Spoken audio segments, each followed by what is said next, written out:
It is finally happening! Valve just officially announced 3 new devices: the Steam Controller, Steam Machine, and Steam Frame. And I got all the juicy information for you. Yes, these are not rumors. I got this information directly from Valve, straight from the source. So if you're wondering what's real and what's just Reddit theory crafting, I've got the facts. I'm Kaz, VR explorer of the past 8 years, and if you're into XR, AR, VR, and whatever comes next, hit subscribe and join me beyond reality.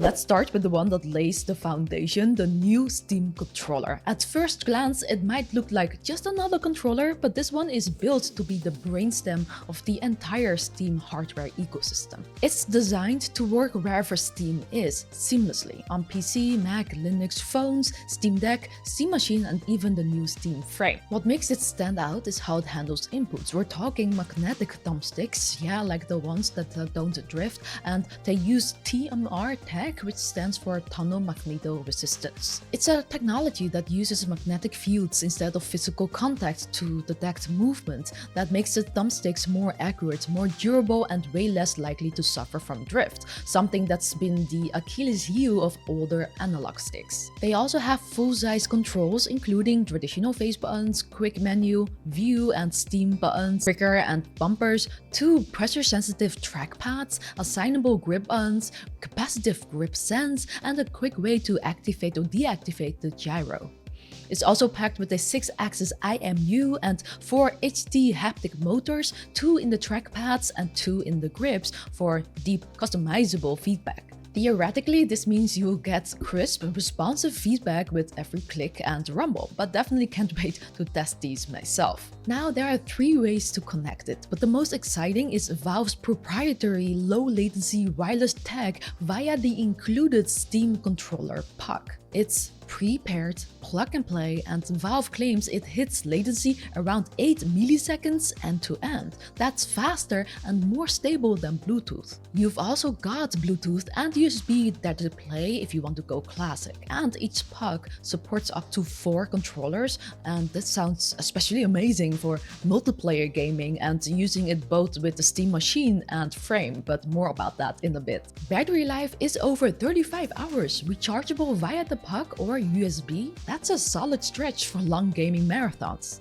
I'm especially curious to see how the controllers feel, especially with those big trackpads. On the Steam Deck, I liked using those for mouse control on its desktop mode. Other than that, I didn't really use them much, so I hope they're not in the way. But with an open system like Steam's, there should be a way to turn them off if we want it, which is why I love Valve. That's a good segue to talk about the next exciting thing, the Steam Machine. Gosh, I love how that sounds. Now, this little cube surprised me. It's about 6 inches or 160 millimeters in size, tiny enough to slide under your TV, on your desk, or basically anywhere you want to game. But inside, it packs some serious firepower. A semi-custom AMD Zen 4 processor with 6 cores and 12 threads, and another semi-custom AMD RDNA 3 GPU with 28 compute units. It's over 6 times more powerful than the Steam Deck and supports 4K gaming at 60 frames per second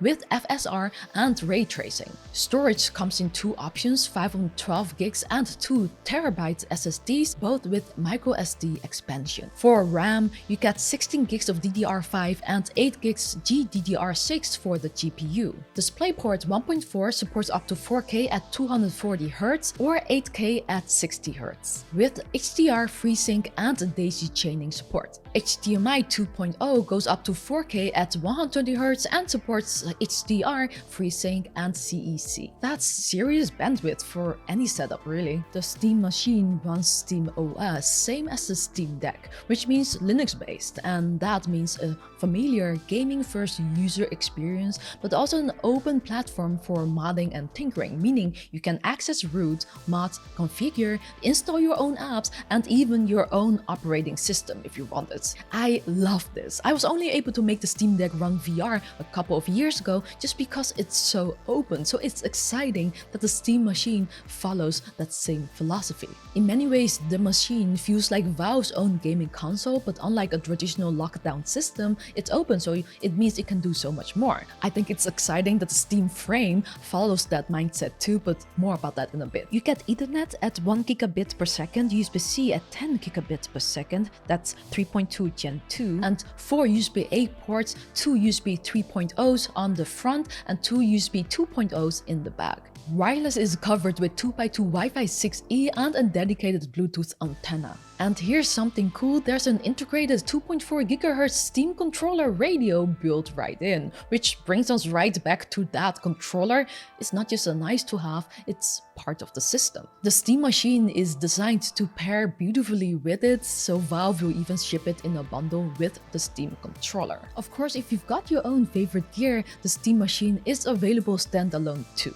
So it's totally open to whatever setup you prefer. Other fun stuff the Steam machine has is a customizable LED bar on the front to reflect system status or just look cool while you game. You can wake it up with the Steam controller, there's fast suspend, resume, and access to your entire Steam library instantly. Plus Steam cloud saves and all the other Steam features you'd expect. It's sleek, claimed to be quiet, sounds powerful, and flexible. I'm genuinely looking forward to just kicking back and playing Steam games on my VR headset or TV in the living room with this thing. And if it's compact enough, imagine taking it with you while traveling and streaming high-quality PC VR games on the go, or just going to your friends. That could open up for some fun possibilities. But how far can we push the graphics on this thing? That will be something I'll be testing myself soon. But now, the big one. Let's talk Steam Frame. Yes, we've heard the name from the leaks and now it's official. Valve's first standalone headset. And it's not just for VR. This thing is designed to stream your entire Steam library, VR and non-VR, anywhere. It's wireless and designed to be modular. It's pretty lightweight, the core weighs just 185 grams, with the head strap, facial interface, audio and battery, it's 440 grams. For comparison, the Quest 3 is 514 grams with strap, so it's less than most current gen standalone headsets. Now the strap definitely looks interesting. It seems you can tighten it on the sides here, but there's no top strap, which makes me a bit concerned about comfort. That said, Valve told me they will offer an optional ergonomic kit with knuckle-style straps for the controllers and a top strap for the headset. Plus, the weight looks pretty well balanced, so we'll see. Now, up front, there's what Valve calls an optical comfort wheel, which is for IPD adjustment. Unfortunately, there is no automatic adjustment with eye tracking. Inside is a Snapdragon 8 Gen 3, a 4nm ARM-based chip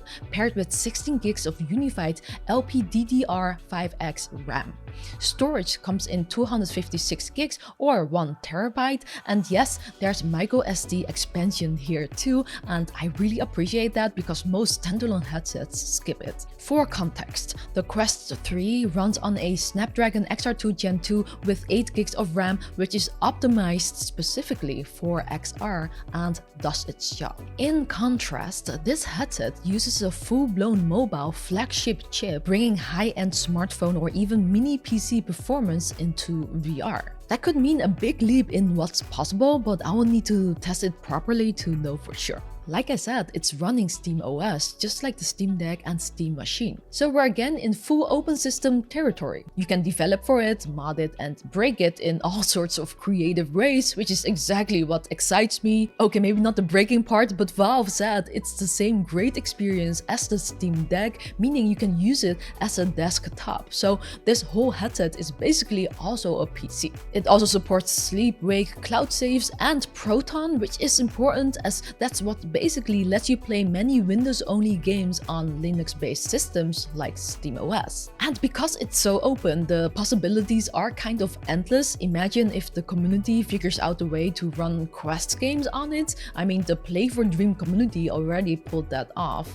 So if modders get to work here, we could see things we haven't even thought of yet. Okay, let's talk about more specs. The optics use pancake lenses and 2160 by 2160 LCDs per eye with between 72 and 144 Hz refresh rate. That 144Hz is experimental, but still, wow, it worked great on the Valve Index on certain games. Now I'm guessing the LCDs is gonna be a bummer for some of you, but I'm guessing it's a trade-off, as Valve has always been good at optimizing everything together, so let's see what it's gonna look like.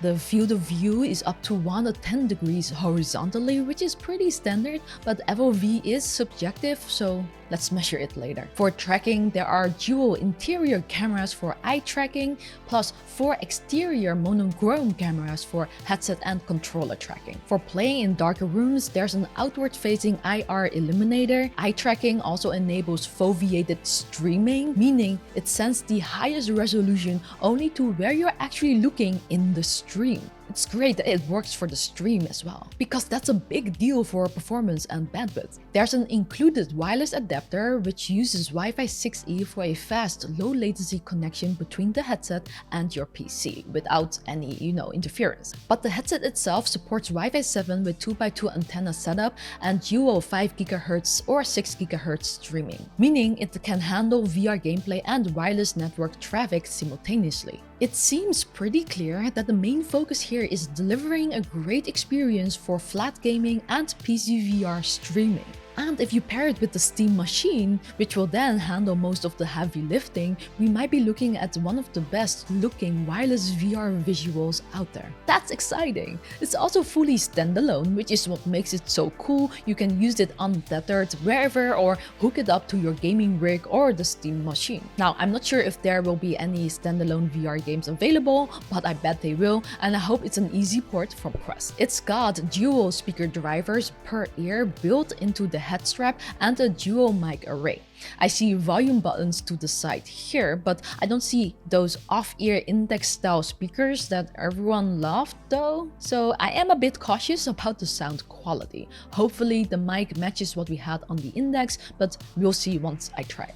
There's pass-through, but it's only a monochrome camera, which feels like a bit of a step back, but hopefully the quality holds up. On the upside, there's a user-accessible front expansion port with two 2.5 gigabits per second camera interfaces or Gen 4 PCIe. This enables mods, accessories, or even mixed reality cameras for full color pass-through. You know I'll be testing that as soon as I can. The Steam frame has a 21.6 watt-hour rechargeable battery built into the head strap, and no, it's not removable, but the strap is modular, so in theory, others could make alternate versions with different audio or battery setups. As for battery life, Valve's still optimizing and will share more closer to launch. Now, thank all that's good in life, the Steam frame comes with full 6 DOF controllers with IMUs, haptics, and TMR magnetic thumbsticks, just like the new Steam controller. You still get 5-finger capacitive sensing under the inputs and in the handle, like the previous Valve Index controllers,